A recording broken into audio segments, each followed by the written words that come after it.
Good morning, students. How are you? Welcome to your YouTube channel Accounts Boss. आपके अपने YouTube channel Accounts Boss में आपका स्वागत है बच्चा। चैप्टर में पढ़ा रहा था dissolution of A partnership form, जिसका लेक्चर नंबर 13 हम आपके साथ डिस्कस करेंगे। टॉपिक आज फिर से लेक्चर नंबर 11, 12 और 13 सेम ही है। Some good cases of journal entries of dissolution part 3 आज लेकर आया हूं मैं। फिर से मैं जर्नल एंट्री के कुछ स्पेशल केसेस मैं बताऊंगा और ये 14 नंबर आज से शुरू करूंगा। मैं पहले ही बताया था करीब करीब आपको मोटा मोटी 27 पॉइंट्स बताऊंगा, जिसको आप समझने के बाद डिसोल्यूशन का हर क्वेश्चन आपके हाथ में आ जाएगा बच्चे, आप बिल्कुल समझ जाएंगे। तो बहुत सारे अच्छे मैं क्वेश्चंस आपको बता रहा हूं, तो प्लीज मेरे साथ बने रहें। अगर आपने मेरे प्रीवियस लेक्चर को नहीं देखा है, लेक्चर 12 और 11 नहीं देखा है, तो जरूर देखें, मजा आ जाएगा। आपको एक से एक क्वेश्चन दिया हूं, आज भी एक से एक क्वेश्चन लेकर आया हूं।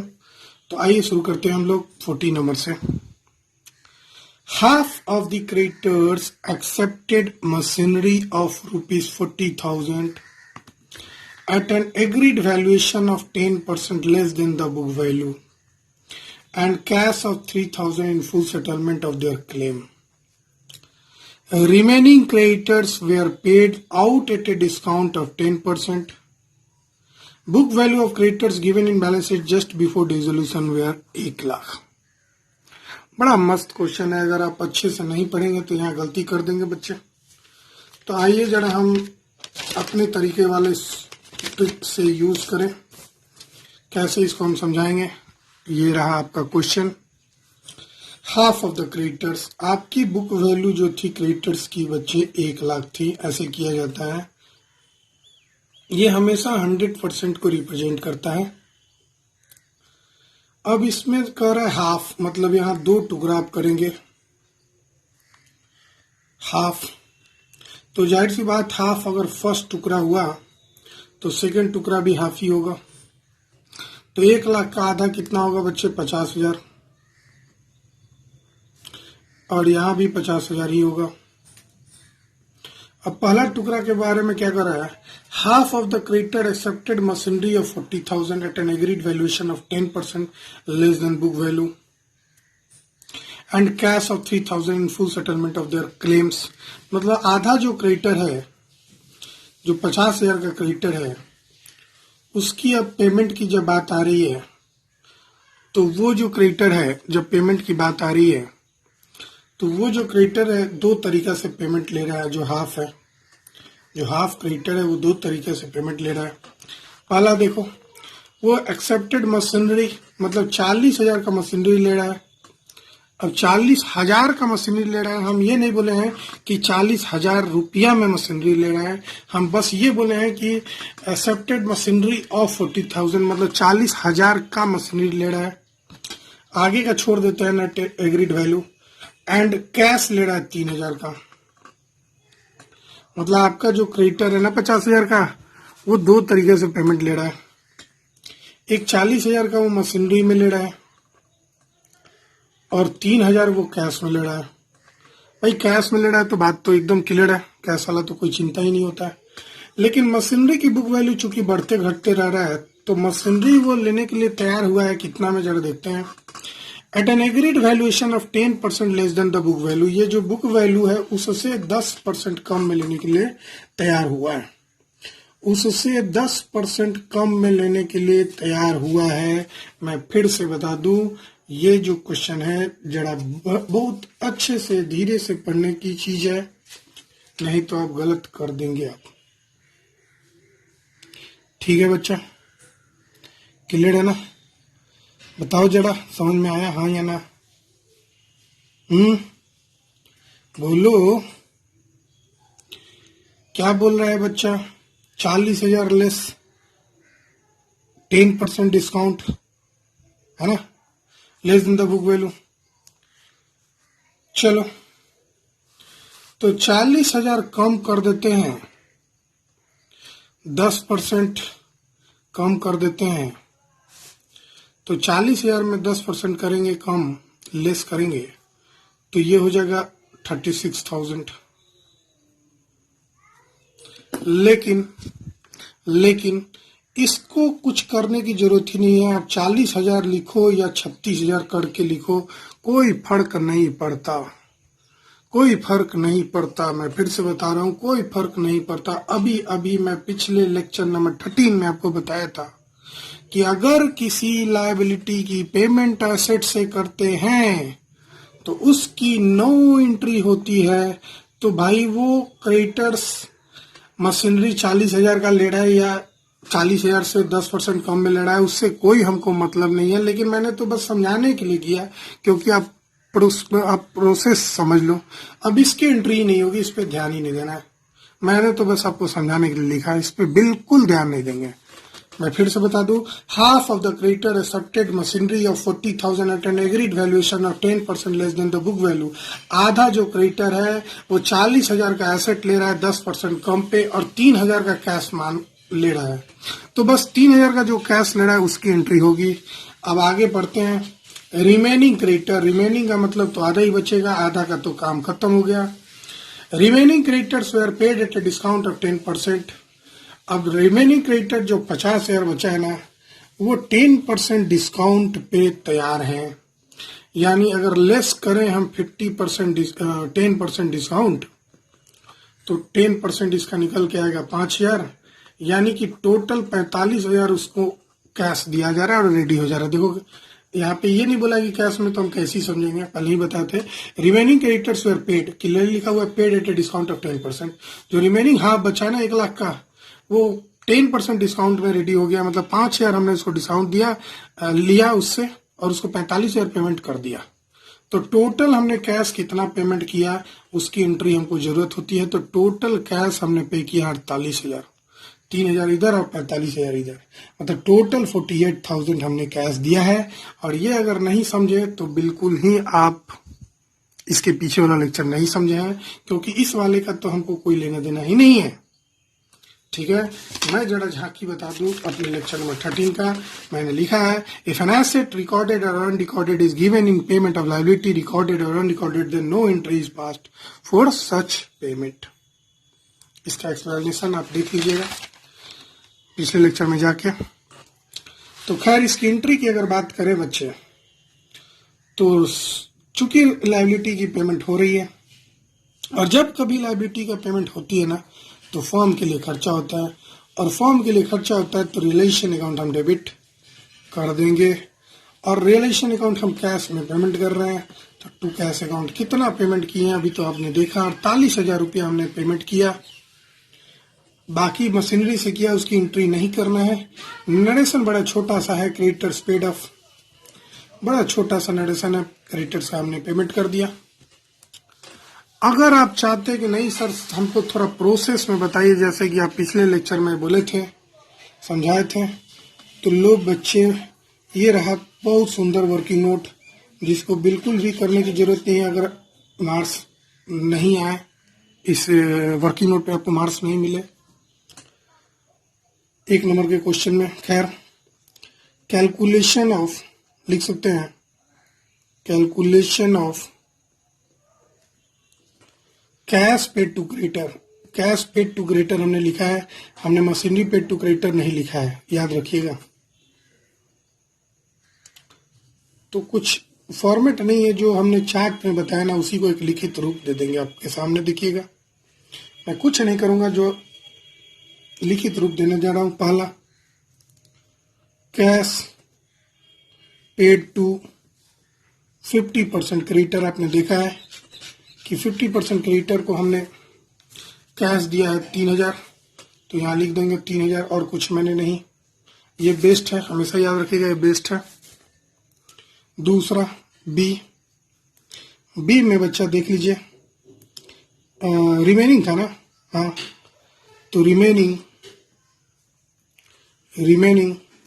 50% क्रेडिटर्स, जो रिमेनिंग 50% क्रेडिटर है वो 10% के डिस्काउंट पे मान गए हैं। Remaining 50% creditors were paid at a discount of 10%। अब इस डिस्काउंट को निकालने के लिए जरा लिखते हैं, 1 लाख का मेरा क्रेडिटर था टोटल, उसका हमको 50% करना है और जो आएगा उसमें से हमको 10% डिडक्ट कर देना है और फिर जो आएगा उसको यहाँ पे लिख देना है, जो कि मेरा 45,000 पहले ही आया था। और इन दोनों को जोड़ेंगे तो 48,000 हो जाएगा। यहाँ लिख देंगे C total amount paid to creditors. अब ब्रैकेट में बाबू ए प्लस बी लिख देना ताकि समझ जाए 48,000 कैसे आया है।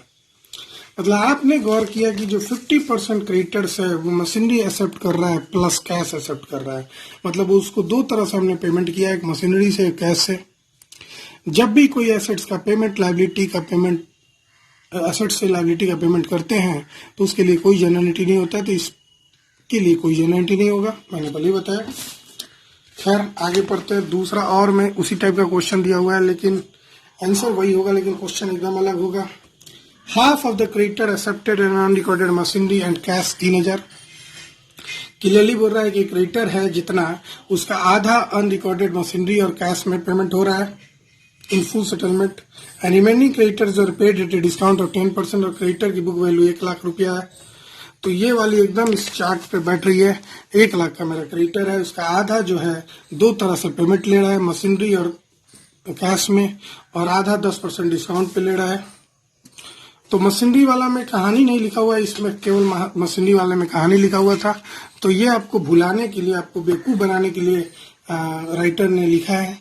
ये जो क्वेश्चन बनाने वाला आपका एग्जामिनर जो सेट किया है क्वेश्चन, वो बस बेवकूफ बनाने के लिए लाइन लिख दिया है, जो रेट से हम अंडरलाइन किए हैं, N agreed valuation of 10% less than book value, बस बेवकूफ बनाने के लिए लिखा है। इसकी तो कोई यूज ही नहीं है बच्चे, ठीक है ना। तो आप देख रहे होंगे कि और वाले 2 का आंसर भी वही हुआ। खैर और नंबर 3 पढ़ते हैं।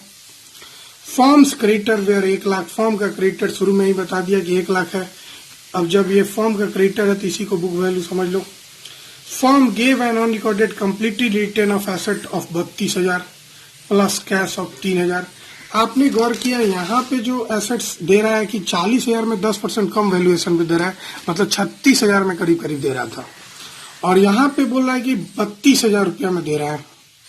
तो उससे कोई मतलब नहीं है, प्लस कैश 3,000 दिया जा रहा है। मतलब आपके पास क्रेडिटर 1,00,000 था, वो एकदम उसकी पेमेंट की बात आ रही थी, तो फॉर्म देता है एसेट्स प्लस कैश 3,000 का in full settlement to creditor of 50,000। मतलब यहाँ पे 50% या हाफ नहीं बोल के बच्चे अमाउंट ही लिख दिया 50,000 का, तो 50,000 अमाउंट ही लिख दिया है बच्चे। तो बड़ा आसान कर दिया है कि 50,000 इधर चला गया है तो 50,000 इधर है, तो 50,000 का पेमेंट वो 32,000 प्लस कैश में कर रहा है, तो 32,000 से कोई देना देना नहीं है। एंड रिमेनिंग क्रेडिटर जो बचा, रिमेनिंग जाहिर सी बात है 50,000 बचा, 50,000 यहाँ चला गया, तो वी आर पेड 90% ओनली। मतलब घुमा के ये नहीं बोला कि 10% कम में पे कर रहा है, बस इसको बोला कि 50,000 वाला को 90% हमने दिया है। तो उसको भी निकालोगे तो 50,000 का 90% कितना होगा अगर निकालोगे, यानी 9 5 45,000, मतलब 50,000 वाला को 45,000 हमने दिया है। तो कुल मिला के घुमा फिरा के कैसे ही बोले आंसर तो ही आएगा। खैर ये लाइन को समझने की जरूरत था। 15 नंबर में आते हैं बच्चे। Creditor accepted plant and machinery valued 1,50,000। Creditor जो है प्लांट एंड मशीनरी 1,50,000 का ले रहा है and paid cash to the firm 40,000 रुपया, और कैश उसने पे किया फॉर्म को 40,000। जरा देखो बड़ा घुमा के ये क्वेश्चन है, क्रेडिटर ही उल्टा पेमेंट कर रहा है फॉर्म को। देखते हैं जरा हम लोग। Creditor accepted plant and machinery valued 1,50,000 and paid cash to the firm, मतलब फॉर्म को ही वापस वो 40,000 लौटा भी दे रहा है, क्योंकि बुक वैल्यू क्रेडिटर का 1,10,000 है। बड़ा अच्छा बात है। हमको डिसोल्यूशन से पहले की बात है, एक क्रेडिटर था जिसको हमने 1,50,000 का प्लांट एंड मशीनरी दे दिया, शायद नया मशीन दे दिया हमने, और उसको हमको देना था 1,10,000, हमने उसको 1,50,000 का मशीन थमा दिया। लो क्रेडिटर 1,50,000 का एंजॉय करो, और उससे बोला कि तू हमको कैश दे देना 40,000 रिटर्न बैक, और वो दे भी दिया, यहाँ लिखा भी हुआ है कि पेड कैश 40,000। तो सबसे पहली बात, हम जो मशीनरी का पेमेंट कर रहे हैं ना बच्चे, मशीनरी से पेमेंट जो कर रहे हैं ना, उसकी तो कोई जो एंट्री बनेगी नहीं, no entry will be passed. मतलब जो क्रेडिटर को हम 1,50,000 1,10,000 वाले क्रेडिटर को 1,50,000 का जो प्लांट एंड मशीनरी थमा रहे हैं, ये लोग क्रेडिटर, अब क्रेडिटर का पेमेंट हमने इस, मान लो ये क्रेडिटर है, इसकी पेमेंट हम इससे कर दिए, इसकी पेमेंट हम इससे कर दिए, मशीन से है भी है ना, तो मशीन से हमने पेमेंट कर दिया तो इसकी तो एंट्री करेंगे नहीं। लेकिन जो क्रेडिटर हमको पे कर रहा है, paid cash to firm, to the firm, ये लाइन कभी कभी बच्चे उल्टे निगेटिव सेंस में ले लेते हैं। मतलब वो ये सोचते हैं कि उल्टा फॉर्म मशीनरी के अलावा कैश भी दिया है। अभी तक तो हमने यही देखा है क्वेश्चन चेक करते समय कि बच्चा इसको निगेटिव ले लेता है, क्योंकि वो जल्दी से पढ़ लेता है, वो बस कैश दिखता है और 10-40,000 पढ़ता है, काम बन जाता है। नहीं, पूरा लाइन पढ़ो। And paid cash to the firm, मतलब फर्म को 40,000 पे कर रहा है। और जब भी फर्म को पैसा आएगा ना, तो कैसे भी पैसा आए, कैश अकाउंट डीआर होगा, और डायरेक्ट फॉर्म को पैसा आएगा तो रियलाइजेशन अकाउंट क्रिएट होगा, यानी फॉर्म के लिए इनकम हो गया। तो कैश टू रियलाइजेशन अकाउंट जरा उल्टा ये कंसेप्ट था। 40,000 अपने आप में ये स्पेशल एंट्री थी बच्चे, अब यहाँ लिख लो स्पेशल एंट्री थी। बड़ा मजेदार आया, मजा आ गया इसे बना के हमें। क्रेडिटर्स एक्सेप्टेड, यहाँ पे पूरा कहानी लिखना पड़ेगा। Accepted plant and machinery worth rupees 1,50,000 and paid back, उसने वापस किया ना, पेड बैक फॉर्म को दिया है 40,000 in cash after settlement of there claim, अपना सेटलमेंट कर दिया 1,10,000 का, और वापस वो क्लेम है सेटलमेंट ऑफ देयर क्लेम, मतलब वापस भी किया। बड़ा हौच हो गया ना, यहाँ लाइन ड्रॉ कर देते हैं ताकि आपको कंफ्यूजन ना हो, लाइन के ऊपर ध्यान देना है। आगे बढ़ते हैं बच्चे, 16 नंबर में आते हैं। 16 नंबर क्या बोलता है, Bimal a partner is to take over some of the sundry asset, बड़ा घुमा के बोल दिया है, some of the sundry asset बोला है, लेकिन ये कितना में ले रहा है वो बात क्लियरली लिखा हुआ है कि 72 सम में ले रहा है, being 10% less than book value. बड़ा घुमा के क्वेश्चन है, ऐसा नहीं है, बड़ा इजी है ये, रिवोल्यूशन में इस तरह का क्वेश्चन था। बीमल ए पार्टनर है, वो कुछ सन्ड्री एसेट ले रहा है, कितना में ले रहा है ये लिखा हुआ है, बुक वैल्यू क्वेश्चन में नहीं दिया हुआ है कि कितना का था और कितना में लिया, तो कितना का था ये वर्ड नहीं दिया हुआ है, कितना में लिया ये वर्ड लिखा हुआ है, और कैसे लिया वो भी लिखा हुआ है। आपको बुक वैल्यू चाहिए होता था, लेकिन बुक वैल्यू तो यहाँ दिया ही नहीं हुआ है, क्वेश्चन मार्क शुरू में लगा दिया पढ़ के ही। आपको भी ऐसे ही मेरी तरह समझना चाहिए इसको कि बीमल एक पार्टनर था, उसने कुछ एसेट लिया, ये कुछ खत्म है नहीं मालूम है, लेकिन कितना में लिया लिखा हुआ है 72 सा, और कैसे भाई, being 10% less than book value, मेरा कुछ बुक वैल्यू था उसमें से 10% घटाया, बचा 72 सा। Remaining sundry assets were sold at 90% of the book value, जो बचा हुआ सन्ड्री एसेट था वो 90% ऑफ द बुक वैल्यू में बिक गया। Book value of the sundry asset given in balance sheet just before dissolution was 17,000 यानी 17,000 लिखा हुआ है। मतलब आगे बढ़ते हैं, जरा यहाँ पे यहीं पे पढ़ते हैं, इसको एनालिसिस करते हैं बच्चा, कि बीमल ए पार्टनर है, वो कुछ एसेट्स ले लेता है, वो कुछ हमको पता ही नहीं है कितना लेता है, लेकिन इतना पता है कि वो 7200 में लेता है, और बाकी जो है कैश में एसेट्स बिक जाता है, 90% बुक वैल्यू रिटर्न देता है। अब बड़ा ध्यान है कि बाकी ही नहीं पता है हमको और उसका बुक वैल्यू ही नहीं पता है, तो कैसे बनाएंगे, जरा समझते हैं, एकदम ध्यान से समझिएगा। इसका जनरलिटी तो बड़ा आसान है, लेकिन अगर हम बात करें इसको समझने का तो ऐसे समझते हैं, मेरा टोटल बुक वैल्यू जो था ना, टोटल बुक वैल्यू एसेट्स का 17,000 का था।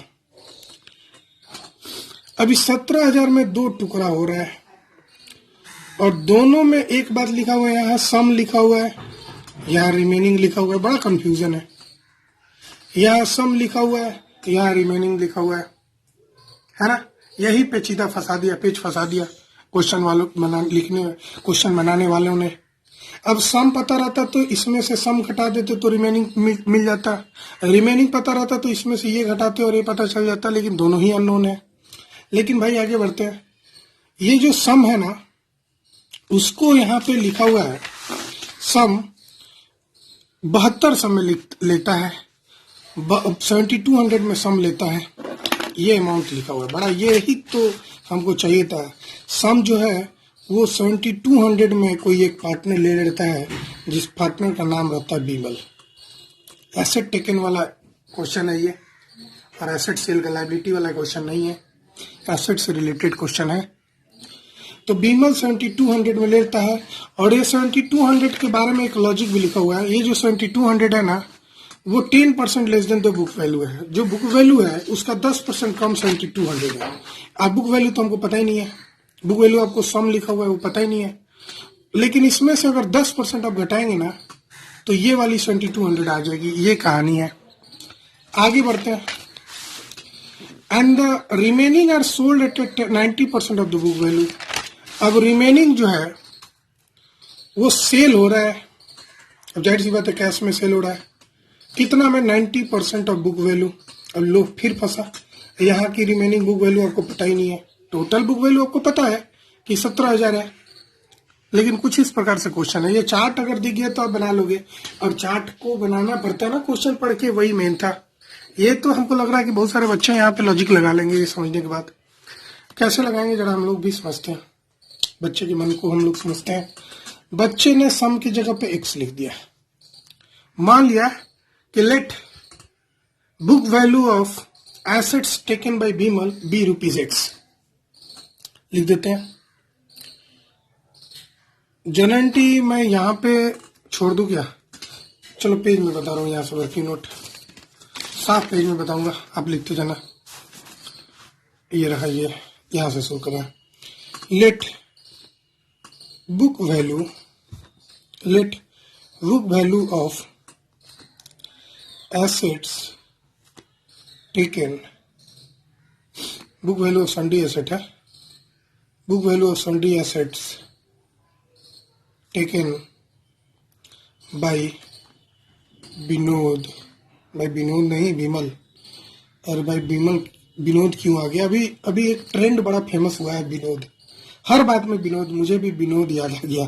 क्या बात है सर, एक ट्रेंड है एफबी वगैरह पर, आप देखोगे विनोद विनोद विनोद छा गया, विनोद बहुत ज्यादा विनोद छाया है, वही याद आ गया मुझे। यहाँ बीमल लिखा हुआ था, सन्डी asset taken by Bimal ₹X। मान लेते हैं कि जो सन्डी एसेट बीमल लिया है उसकी बुक वैल्यू ₹1 है।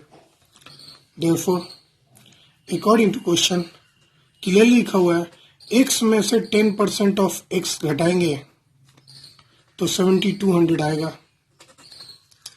x में से अगर 10% डिडक्ट करेंगे तो 7200 आएगा, ये लिखा हुआ है। यहाँ देखो बीमल 72 समय लेता है, बीमल 7200 में लिखता है, और जो 7200 है वो बुक वैल्यू का 10% कम है, और हमने बुक वैल्यू x माना है तो x में से 10% घटाएंगे तो 7200 आएगा। इसकी आप सॉल्यूशन निकाल दो, या स्मार्ट बच्चे ऐसे करेंगे। और कोई चीज में अगर 10% घटाना है तो उसका 90% निकाल लो, ये स्मार्ट बच्चे करते हैं। 7200 यानी x इक्वल टू 7200 इंटू 100/90। कैसे हुआ? परसेंटेज है भाई, 100 लगता, 100 उधर जाता तो मल्टीप्लाई हो जाता, 90 डिवाइड हो जाता, ये सब सिखाना नहीं हमको। तो 9 8 जा 72 80 हो गया, यानी बुक वैल्यू 8000 हो गया, बुक वैल्यू निकल गया 8000। दूसरा तरीका, ये फर्स्ट मेथड है बच्चा, फर्स्ट मेथड है। सेकंड मेथड बस हम इस बॉक्स में बता देंगे, हम पेज भी नहीं बर्बाद करेंगे और आपका टाइम भी नहीं। सेकंड मेथड, ये जो 7200 है वो कितना को रिप्रेजेंट कर रहा है वो सोचना चाहिए। अब 7200 जाहिर सी बात है 90% को रिप्रेजेंट कर रहा है। ये तो किसी चीज में 10% घटाए हैं तब वो आया है, इसका मतलब ये कितना को रिप्रेजेंट कर रहा है? 90% को रिप्रेजेंट कर रहा है। भाई हमको यहाँ पे क्लियरली क्वेश्चन में लिखा हुआ है, जरा देख लो कि some assets were taken by a partner Bimal at 7200 being 10% less than the book value. कि मतलब कोई चीज में 10% घटा दोगे तो वो 7200 आएगा। मतलब ये 7200 कितना परसेंट को रिप्रेजेंट कर रहा है? तो 90% को रिप्रेजेंट कर रहा है। तो जब आप इसको सॉल्यूशन को सॉल्व करोगे तो आप लिखोगे 7200 बाई 90/100 और फिर 7200 इंटू 100/90 कर दोगे आप तो आपको 8000 फिर से निकल के आ जाएगा। मतलब एक लाइन ये हुआ या इतना लंबा चौड़ा आप सीख लो, जो आपको समझ में आ जाए, जो आपको सुटेबल लगे, ठीक है ना। आपको तो बुक वैल्यू 8000 पता चल गया। अब आते हैं चार्ट में। इसकी बुक वैल्यू आपको पता चल गई 8000 है बच्चे। इसकी बुक वैल्यू आपको पता चल गई 8000 है। तो रिमेनिंग कितना होगा? तो 17 में से 8 गया, रिमेनिंग होगा 9000। तो इसकी बुक वैल्यू जो रिमेनिंग है वो 9000 होगा। तो 8000 वाला चीज 7200 में ले रहा है, 9000 वाला चीज 90% में ले रहा है, यानी 9000 का 90% 8100 आ गया। तो कितना में ले रहा है? टोटल जोड़ दो, 8100 प्लस 7200, इन दोनों को प्लस कर दो। ये ए है, ये बी है, इन दोनों को जोड़ोगे तो पता चलेगा 3 8 7 15300 में एसेट्स कैश में बिक रहा है। 15300 में बिक रहा है, जिसमें से एक बीमल दे रहा है 7200 और कैश में मिल रहा है 8100। तो एंट्री हो जाएगा। जब भी कोई एसेट्स बिकता है ना तो फर्म को फायदा होता है और फायदा रियलाइजेशन अकाउंट में जाता है। फायदा रियलाइजेशन अकाउंट में क्रेडिट होता है, ठीक है। और चूंकि कुछ कैश में बिक रहा है तो कैश अकाउंट दिया। कैश में बिक रहा है आपका 8100, 8100 हो गया। और बीमल कुछ एसेट्स ले रहा है, तो जब भी कोई पार्टनर एसेट लेता है तो आपको मालूम है ना उसका कैपिटल घट जाता है। कितना का ले रहा है? 7200 में। यही लोचा था और ये हो गया 15300। नेरेशन लिख सकते हैं आप, सन्डी assets of book value, सन्डी assets of book value of ₹8000 taken over Y Bimal at 10% less and balance पूरा वही लिख रहे हैं हम, sold at 90% of book value. मैंने पूरा क्वेश्चन ही लिख दिया। अब कहोगे सर इसको जरा प्रोसेस में बता दो, तो इसका प्रोसेस वगैरह दिमाग मत लगाना, ऐसे ही चार्ट लगा देना। आप लिख भी सकते हो। तो सबसे पहले प्रोसेस निकालने के लिए आपको एक्स की वैल्यू ये 8000 आपको चाहिए होगा। और जब 8000 मिल जाएगा तो टोटल बुक वैल्यू आप यहाँ लिख सकते हो कि टोटल बुक वैल्यू 17000 है, less book value of sundry asset taken by Bimal, फिर विनोद आ रहा था 8000, तो ये निकल गया 9000। ये जो 9000 होगा book value of sundry asset sold होगा। हो गया, यही तो लिखना था। तो इतना नहीं है, ये अगर चार्ट समझ गए तो बड़ा अच्छा है ये तरीका। खैर लास्ट, आज के क्लास का लास्ट लेक्चर में हम आते हैं। लंबी लेक्चर हो गई। Investments were sold for 40,000 at a commission of 5%। कभी कभी कोई इन्वेस्टमेंट बिकती है ना तो बिना कमीशन का नहीं बिकता है। अगर किसी कंपनी का आप शेयर खरीदोगे ना बच्चे, तो आपको कुछ कमीशन देना पड़ता है अपने इन्वेस्टमेंट को बेचने के लिए, अपने शेयर को बेचने के लिए। तो यहाँ पे लिखा हुआ है book value of investment balance sheet में 25,000 है, लेकिन आपने बेचा है 40,000, जिसमें 5% का कमीशन भी शामिल है। 5% का कमीशन भी शामिल है। यहाँ लिखा हुआ है इन्वेस्टमेंट वेर सोल्ड फॉर 40,000, 40,000 में बिक रहा है, जिसमें कमीशन है 5%। लेकिन कमीशन की एंट्री हमको करनी नहीं होती है, कमीशन की एंट्री नहीं करनी होती है। तो कैसे बनाएंगे हम? पहले एंट्री कर लेते हैं। अब कोई भी एसेट्स बिकता है तो आपके पास पैसा आता है, जैसे लायबिलिटी पेमेंट करते हैं, ठीक उल्टा है। यहाँ पैसे आ गया और कैश है, बैंक कुछ भी हो सकता है। टू रियलाइजेशन अकाउंट, एसेट बिकेगा तो कंपनी को फायदा होगा, फायदा को क्रेडिट करेंगे। यहाँ लिख देंगे amount realised from sale of investment. अब यहाँ पे 40,000 क्यों नहीं लिखेंगे, उसका लॉजिक हमको देना पड़ेगा समझा के। एक एसेट थी, इन्वेस्टमेंट थी 25,000, इसको हमने 40,000 में बेच दिया, सही बात समझे है। लेकिन 40,000 बेचते वक्त ये जो एसेट है ना, मतलब इन्वेस्टमेंट है ना, उसमें हमको 5% का कमीशन भी देना पड़ा। 40,000 में बिका, सही बात है, लेकिन हमारा उसमें कमीशन भी शामिल है, एट ए कमीशन ऑफ 5%। अलग नहीं है, कभी कभी एक्सक्लूडेड होता है, कभी कभी इंक्लूडेड होता है, इसमें कमीशन इंक्लूडेड है। आपको इन्वेस्टमेंट सोल्ड फॉर 40,000 क्लियरली लिखा हुआ कि 40,000 में बिका है, एट ए कमीशन ऑफ 5%, मतलब हमको कमीशन भी देना पड़ा है। और कमीशन हमेशा याद रखना, नोट कर लेना कि कमीशन हमेशा इन्वेस्टमेंट का सेल वैल्यू पे आता है, निकलता है। कमीशन कभी भी लिख लो, कमीशन इज ऑलवेज, नोट में लिख देना, commission is always calculated on sale value of investment. ये लाइन याद कर लेना, कभी भी कमीशन दिया जाता है ना, कैलकुलेट किया जाता है ना, इन्वेस्टमेंट के सेल वैल्यू पे निकलता है। तो इन्वेस्टमेंट का सेल वैल्यू 40,000 है और 40,000 का 5% कमीशन निकालोगे तो आपका आएगा 2,000।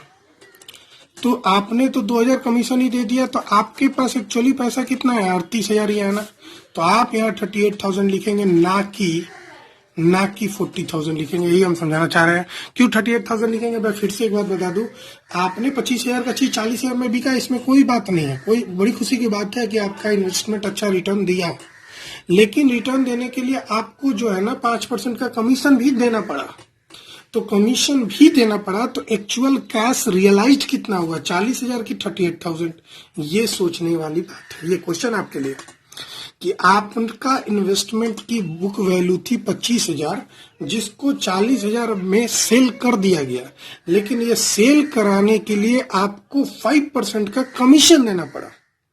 तो कमीशन देना पड़ा, तो नेट पैसा आपके हैंड में कितना आया, 38,000। वही इन हैंड को ही बोलते हैं एसेट्स रियलाइज्ड। ऐसा नहीं कि जितना में बिक गया, अब 100 रुपए की चीज 120 रुपए में बिक गया, पता चला कि 120 रुपए में 10 रुपए आपको कमीशन देना पड़ा। तो एक्चुअली 100 रुपए की चीज आपको 120 में सेल हुई और आपको 10 रुपया का कमीशन देना पड़ा, तो एक्चुअल तो आपको 110 ही रुपया है ना। तो हमको एक्चुअल रिसीविंग पे ध्यान देना है, एक्चुअली सेल करके कितना पैसा आया। तो यहाँ पे 40,000 की ऐसे इन्वेस्टमेंट थी, जिसको आपने 5% कमीशन पे रियलाइज करवाया है। Investment were sold for 40,000 at a commission of 5%, मतलब कमीशन इसमें शामिल है। और कमीशन का रूल है कि always calculated on sale value, जब तक क्वेश्चन ना बोले। कभी भी क्वेश्चन साइलेंट रहे तो हमेशा सेल वैल्यू पे ही कमीशन निकालना, चाहे किसी भी चैप्टर का क्वेश्चन हो। तो सेल वैल्यू 40,000 था, उसका हम कमीशन 5% निकालें तो हमको कमीशन देना पड़ा 2,000। तो यानी हमको 38,000 का ही सिर्फ इन्वेस्ट, ठीक है ना। चलिए मिलते हैं हम लोग नेक्स्ट लेक्चर में, तब तक के लिए बाय। नेक्स्ट लेक्चर में फिर से मैं कंटिन्यू करूंगा स्पेशल केसेस को। बड़ा अच्छा क्वेश्चन आपके साथ लेकर आता हूं, तो प्लीज मुझे जरा खुश करें, मुझे कमेंट करें, मुझे मजा आएगा और मुझे मोटिवेशन मिलेगा। तो प्लीज मेरे वीडियो को लाइक करें, शेयर करें, कमेंट करें और बेल आइकन दबाना ना भूलें, आपको नोटिफिकेशन मिलता रहेगा। Thank you, bye bye, take care.